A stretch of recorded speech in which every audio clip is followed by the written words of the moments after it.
A tragic update has been confirmed regarding the Israeli-Canadian peace advocate who was feared to have been taken hostage in Gaza. Vivian Silver, 74, who lived near Israel's border with Gaza in Kibbutz Be'eri, has been confirmed killed. The kibbutz was attacked by Hamas during the October 7 attacks. Remains were found at her house earlier, but it took 5 weeks to formally identify them as hers.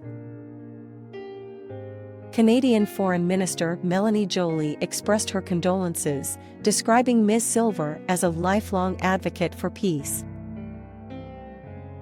She shared her message on X, formerly known as Twitter.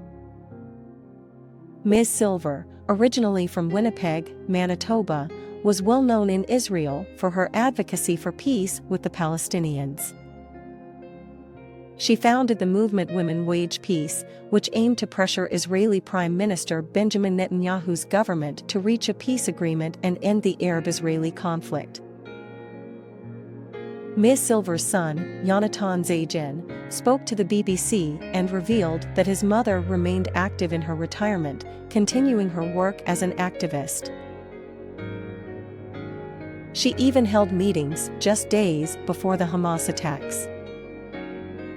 Her family initially believed that she had been kidnapped by Hamas and held captive in Gaza for the past 5 weeks. In an interview with the Canadian Broadcasting Corporation, Mr. Zajan explained that although they knew Ms. Silver's house had been burned down during the attack, there was no evidence of a struggle or bullets, leading them to believe she had been kidnapped. He recounted his final communications with his mother, where she told him she loved him and that armed men were inside the house. He expressed his love for her and she replied, "I feel you." Unfortunately, that was their last exchange. When asked about what his mother would have said about the situation, Mr. Yonatan said that this is the outcome of war, of not striving for peace, and this is what happens. He added that living in a state of war for so long is not sustainable and eventually leads to devastating consequences. Gershon Baskin, a friend of Ms. Silver, remembered her as a happy, optimistic person who had a positive impact on those around her. Over 100 members of Ms. Silver's kibbutz were killed in the attack. There are increasing calls for a humanitarian pause to allow aid into Gaza and to help release the 240 hostages taken by Hamas.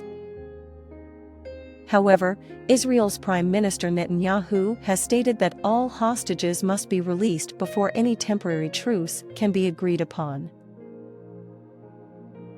The conflict between Israel and Gaza has resulted in a high number of casualties. Israel began striking Gaza in response to Hamas's surprise attacks, which claimed the lives of 1,200 people. According to the Hamas-run health ministry, over 11,000 people have been killed in Gaza since the conflict began.